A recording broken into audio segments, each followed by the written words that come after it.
Bienvenue dans cette édition de ce journal et merci d'être sur votre chaîne préférée Al-Nasr 24. L'UNICEF, en collaboration avec la Haute Autorité de médias et de l'audiovisuel, a organisé ce 13 septembre 2021 à la Maison de médias une rencontre trimestrielle sur le suivi média et l'analyse du traitement des thèmes liés à l'enfance dans les médias au Tchad. Suivez un extrait du représentant de l'UNICEF au micro de Mamatouko. Les différents articles ou bien les différents numéros à la AMA pour qu'ils soient pris en compte dans l'évaluation. Je préfère d'abord vous laisser aussi la parole pour faire une appréciation générale de ce qui a été présenté, pour voir qu'est-ce qu'il y a lieu de faire, parce qu'on n'a pas la solution à tout, mais il faut savoir que c'est la première présentation, donc il y a encore des choses à faire, on peut corriger, on peut mettre un peu plus d'attention. Est-ce qu'on a raté des articles qu'on devait écrire? Est-ce qu'on a priorisé certains articles au détriment d'autres?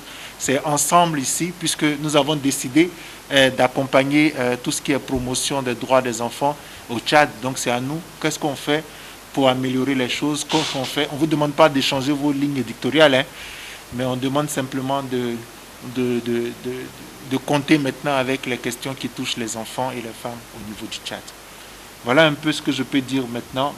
En religion, groupe de réflexion d'appui à la réconciliation et à la paix au Tchad a organisé ce 11 septembre 2021 une réunion d'échange sur la paix avec l'Alliance des églises pentecôtistes au Tchad. Ceci s'est déroulé à l'église de Dieu de Chagua 2 dans la commune du 7e arrondissement. Suivez le reportage de Mamatoukou.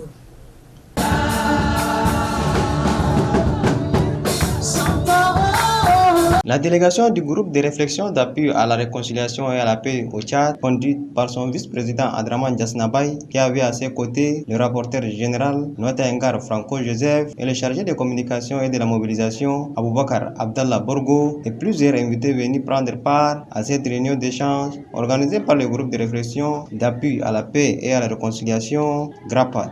Aboubakar Abdallah Borgo, dans son intervention, a remercié les hommes de Dieu pour cette rencontre pour la paix au Tchad, afin que les hommes de Dieu les accompagnent pour cette période de transition et d'accompagner le président du conseil militaire de transition, le général des corps d'armée, Mohamed Idriss Déby Itno, sans violence, a-t-il conclu. Réceptionnant les dons, le président des églises évangéliques de Pentagode, Bichot Aman Amaté, a remercié les membres du groupe de réflexion d'appui à la réconciliation et à la paix au Tchad. Le groupe de réflexion d'appui à la réconciliation et à la paix au Tchad a pour but la recherche de la paix et la stabilité au Tchad et une prière a mis terme à cette cérémonie. Le secrétaire exécutif de l'Union des étudiants tchadiens, Yaya Barkaï Mamad, a fait un point de presse 13 septembre 2021 au sein de l'université de N'Djamena dans la commune du 3e arrondissement. Suivez un extrait de son propos au micro de Donatien Rakindaï. L'université de N'Djamena aujourd'hui n'a pas une image d'une université du XXIe siècle. Quand aujourd'hui nous parlons de conditions, je crois que nous avons deux conditions académiques et puis conditions sociales. Et là, surtout les conditions académiques par exemple. Et quand nous aujourd'hui nous parlons de conditions académiques, nous parlons de bibliothèques, nous parlons de réseaux Wi-Fi, nous parlons de salles d'informatique et puis surtout. Alors, quand aujourd'hui on parle de bibliothèques par exemple, dans les 3 sites, nous avons qu'une seule bibliothèque qui s'appelle BI ici Artegumal. Et s'il s'agit aujourd'hui de voir la documentation qui est aujourd'hui à l'intérieur, c'est les documentations qui ne sont plus aujourd'hui à l'usage. C'est-à-dire que la bibliothèque n'existe pas. Et nous, on ne peut pas continuer comme ça. Nous ne pouvons pas continuer comme ça à attendre. Nous ne pouvons pas continuer à fermer l'œil maintenant sur ça. Raison pour laquelle nous voulons à tout prix, je dis bien à tout prix, dans les 3 sites, déjà nous instaurons des bibliothèques appropriées, des bibliothèques qui ont vraiment l'image du XXIe siècle. Quand tu viens dans une bibliothèque aujourd'hui, tu trouves un document qui n'est plus à l'usage. Un document que les gens utilisaient peut-être au XVIIIe siècle, XVIIe siècle. Ouais. C'est que cela prouve que la bibliothèque n'existe pas dans les 3 sites. La question du laboratoire aujourd'hui à Farcha. À Farcha aujourd'hui, l'équipement du laboratoire de Farcha qui pose énormément de problèmes. C'est pourquoi aujourd'hui il y a des étudiants de Farcha qui sortent parfois inefficaces parce qu'il n'y a pas d'expérience. Et quand on s'agit à Farcha, il faut jumeler maintenant, c'est-à-dire la théorie et la pratique. Mais là-bas, les étudiants partent que voilà, ils font la théorie, il n'y a pas la pratique. C'est comme ça, on a remarqué, on a constaté qu'il y a des étudiants qui sont inefficaces parce que la question du laboratoire là-bas pose problème. Donc nous plaidons aussi à ce que la question du laboratoire des phares soit résolue le plus vite que possible. Parce que c'est un problème qui a beaucoup duré et nous voulons à tout prix résoudre ce problème-là. Et là, je prends la question du réseau Wi-Fi. Nous avons un réseau Wi-Fi dans les 3 sites, c'est vrai. Et ce réseau Wi-Fi n'est pas accessible à tous les étudiants. On voit que les enseignants, les chefs de département, les doyens qui ont accès. Et pourquoi pas les étudiants? Si réellement ces sont là pour travailler pour les étudiants, je crois que le réseau Wi-Fi doit être aussi accessible à tous les étudiants aussi. Donc à tout prix, nous voulons à ce que la question du réseau Wi-Fi doit être maintenant ouverte à tous les étudiants. Nous avons aussi la question de salles d'informatique. Nous n'avons pas aujourd'hui de salles d'informatique dans les 3 sites. Imaginons aujourd'hui quand un étudiant sort avec sa licence et il ne connaît pas manipuler un ordinateur. Je crois que ça c'est vraiment déplorable. C'est déplorable. C'est sauf ici à l'université de N'Djamena que voilà, on voit ce genre de choses. Des choses qui sont vraiment marrantes. Il n'y a pas une salle d'informatique pour les étudiants. Donc ça c'est inacceptable aussi.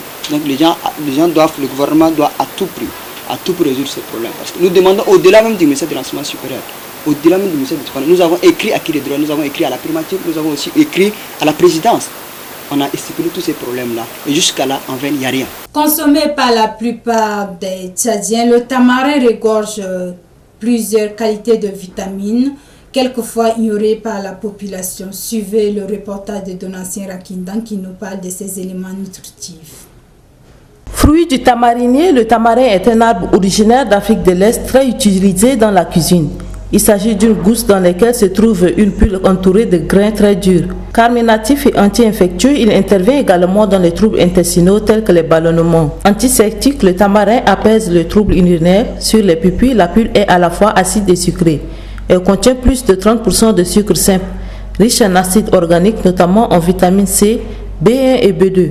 La pulpe du tamarin sert de laxation douce et efficace. Elle a plus généralement une action bénéfique contre la dysenterie, les parasites et les troubles intestinaux, les nausées et vomissements de femmes enceintes. Il est autant bon pour la foie et les reins. Et les troubles du système urinaire. Le tamarin se consomme surtout sous forme de jus ou de confiture.